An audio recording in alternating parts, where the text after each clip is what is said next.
네, 안녕하세요. 여러분 반갑습니다. 경케입니다. 이게 하락분일지 아니면 상승분인지에 대한 부분들이 있어요. 그래서 최소한 내려왔을 때 용을 진입했다면 내려온 파동에 대한 대돌림을 일단 보고 충분히 여기에 대한 입절을 해야 되고, 그리고 추가적으로 아니야 내려온 파동에 대한 618을 순간 돌파한다라고 한다면 그대로 올라가지 못하고 바로 빠지면서 바로 본절이 났고 다시금 진입을 해서 지금 현재 롱을 진입해 있다. 이 롱을 진입해 있고 그에 따른 매매 전략상으로는 앞파동에 대한 하나 둘 세 개 파동 나왔고 되돌림이 하나 둘 세 개 나오든 연장 파동이었으면 사실 W 파동을 돌파하지 않고 이렇게 올라갔어야 되는데 그러지 못하고 살짝만 돌파하고도 떨어졌어요. 그래서 최소한 하락 다이버스 걸리는 구간, 이 구간에서 부분 익절을 했습니다. 618을 돌파하지 못했다. 이전 고점은 살짝 높이긴 했으나 618을 높이지 못해서 빠지는 파동에서 요 추세 깨지면서 부분 익절을 이때 했습니다. 이거에 따른. 그리고 지금 현재 여기 본절 걸어놨어요. 그리고 이전 고점을 살짝 넘겼으나 여기 내려온 파동 618, 여기가 618이에요.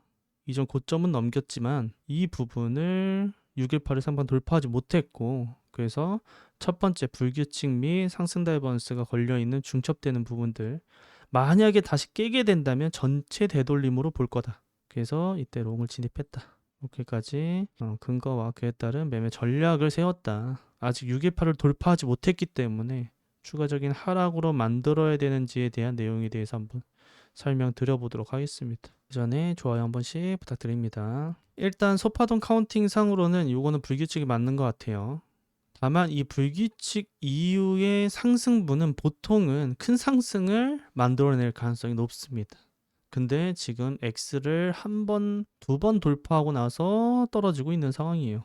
이게 최고점이고 그 이후에 지금 하락분을 만들고 있고 618이 이 자리예요. 618을 상반 돌파 못하고 있는 겁니다. 그러면서 지금 하락으로 내려오고 있다. 다만 이 하락이 있어서는 618을 일단 돌파 못하고 떨어지는 거기 때문에 명확한 건 요 저점을 깨야 돼요. 러닝 플랫이라고 생각했던 이 저점을 깨야지만 하락으로 만듭니다. 그 하락이 계속 내려가는 하락 얘기하는 게 아니라 내시간봉으로 봤을 때 전체 되돌림으로 일단 볼 거예요. 이렇게 얘가 계속 떨어져서 저점을 깰 거다라는 정도의 큰 레이블을 보는 게 아니라 상승 파동에 대한 일단 되돌림으로 볼 거다. 그 근거는 이 저점을 깨는 거다. 러닝 플랫이라고 생각했던 라인의 저점을 깨야지만 명확한 전체 되돌림을 만들 거고, 그 이후에 상승을 하든 반등이 하락을 하든 공통적인 롱만 진입하더라도 우리는 잃지 않기 때문에 그 부분만 부분 익절하고 또 본절하고 또는 부분 익절하고 그대로 상승하면 홀딩하고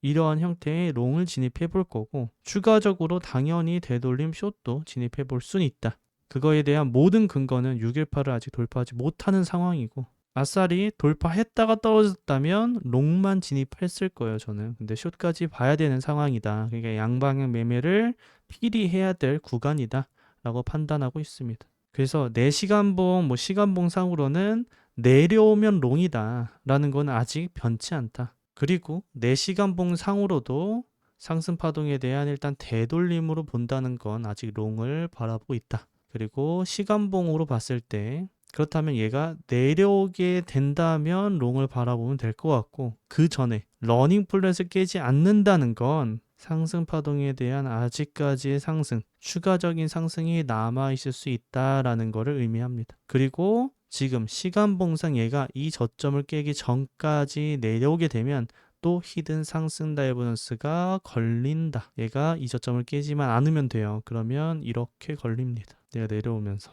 그렇다는 건 이 저점이 명확한 손절이 되고, 그리고 추가적인 상승으로 만들거나 반등 이후에 떨어지거나 공통적인 롱을 매매할 수 있는 매매 근거로 잡을 수 있다. 그러한 근거가 되는 카운팅은 당연히 러닝 플랫이 저점이 여기이기 때문에 이 러닝 플랫의 저점을 깬다는 건 한 파동이 마무리됐다.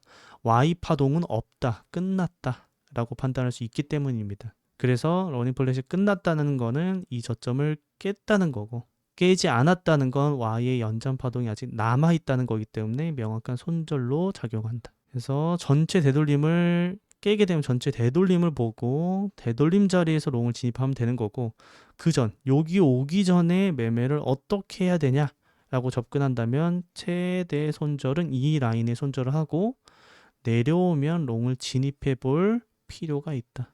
접근이 가능하겠죠. 그럼 우리는 15분 봉상으로 다시 내려가서 그러면 이 파동이 이렇게 내려왔을 때 어디가 롱타기 적절한가를 판단한다면 뭐 똑같아요. 15분 봉도 내려오면 히든 상승 다이버스 걸립니다.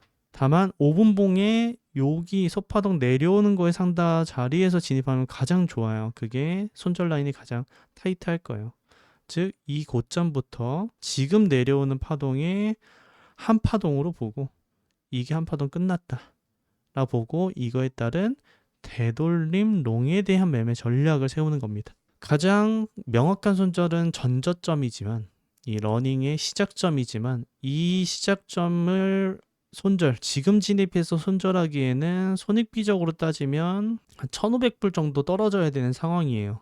손절이 좀 길다고 느낄 수 있죠. 그러니까 10배 했을 경우에 한 13% 정도 하락을 할 수 있는 부분입니다. 상승분이 그만큼 크다면 상관이 없는데 리스크 관리에 있어서는 좀 부담이 될 수 있겠죠. 그래서 피보나치를 이용해 본다면 최소한 이 내려온 파동에 대한 되돌림이 얘가 한 파동이 끝나는 부분이 어딘지를 카운팅해 볼 필요가 있습니다.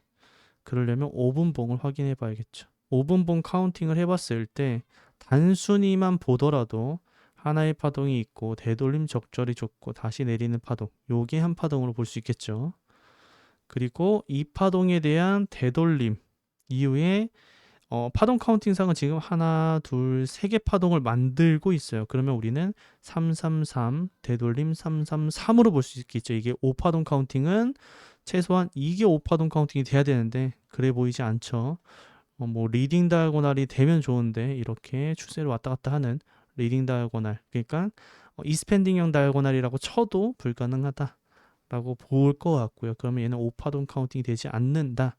엔딩 다이아고날로 하면은 좋겠으나 엔딩 다이아고날을 하려면 지금 올라왔다가 빠져야 되는 이런 형태를 그려야 된다. 그러기에는 또 모양상 쉽지 않겠죠. 그러면 우리는 요거를 333 파동인 WXY 파동으로 구별하면 된다. 내려온 파동에 대한 3개 파동이 완성된다면 이 한 파동은 마무리될 거기 때문에 그에 따른 되돌림 하락이든 되돌림 이후의 상승이든 하나가 마무리되는 파동으로 이어진다 라고 판단할 수 있습니다. 그럼 피보나치 값으로 봤을 땐 앞에 W에 대한 확장 값을 체크해보고 그에 따른 확장이 어딘지를 바라볼 수 있겠죠. 연장 파동이면 1.618부터 또는 짧게 왔을 때는 1.272까지 올 수 있습니다. 그럼 그 부분이 전체에 대한 되돌림은 어떤지 까지도 파악을 해봐야겠죠. 그러면 지금이 0.5 언저리고 그리고 618 안쪽에 앞파동에 대한 Y 연장 파동이 1.618 사이예요. 그러면 만약에 연장돼서 이 213까지 떨어지는 형태, 즉 여기서부터 여기까지 연장돼서 이러한 곳까지 떨어지지 않고서는 이 자리에서 상승 다이어스가 걸려준다면 한 파동이 마무리가 되고 되돌림 하락이든 상승으로 만들 수 있겠죠. 첫 번째 매매를 할 수 있는 롱 매매를 하기 위해서에 대한 매물대는 이런 라인이 되겠죠. 이 라인에서 롱을 받아볼 수 있는 라인이다 라고 할 수 있습니다. 지금 단타를 들어가 있다. 지금 진입해야 되고 조금 더 데이 트레이딩으로 진행하겠다, 스윙으로 진행하겠다 하면 이런 라인들에서 진입을 해보면 충분히 내려온 거에 대한 되돌림 그리고 명확한 손절을 생각을 해볼 수 있고 사실 손절은 여기가 최대치예요.